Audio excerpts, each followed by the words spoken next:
আমাদের চোখের রেটিনাতে অনেক সময় লেজার করা হয়। এই লেজারটা কেন করা হয়? চোখের রেটিনাতে লেজার করা হয় এই কারণে যে আমাদের চোখের রেটিনাতে যখন ডায়াবেটিসজনিত কোনো সমস্যা হচ্ছে তখন চোখের রক্তনালীগুলো ড্যামেজ হয়ে যাচ্ছে এবং রক্তনালী থেকে কিছু নতুন রক্তনালী তৈরি হয় যেটাকে নিও ভেসেলস বলে। ওই নিও ভেসেলসগুলো আমাদের চোখের ভিতর রক্তক্ষরণ হওয়ার সুযোগ করে দেয়, যেটা আপনার চোখের দৃষ্টি চলে যেতে পারে। এই ক্ষেত্রে আমরা একটা এনজিওগ্রাম করি, চোখের এনজিওগ্রাম করে চোখের ভিতরে দেখি যে কোন কোন জায়গায় রক্তক্ষরণ হতে পারে। সেই সব জায়গাগুলোতে আমরা লেজার রশি দিয়ে ওই জায়গাটায় বার্ন করে দিই, ওখান থেকে যেন পরবর্তীতে রক্তক্ষরণ না হতে পারে। এবং রক্তক্ষরণ যদি হয়ে যায় সেখানে কিন্তু দৃষ্টি আবার অপারেশনের মাধ্যমেই ওটা সমাধান করতে হয়।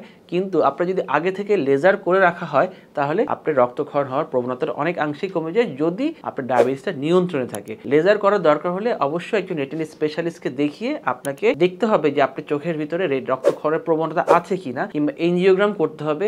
এনজিওগ্রাম করে দেখতে হবে যেখান থেকে ব্লিডিং হতে পারে। যদি রেটিনা স্পেশাল লেজার করতে পারে আপনাকে লেজার করে ওই জায়গাটা সমাধান করে নিতে হবে।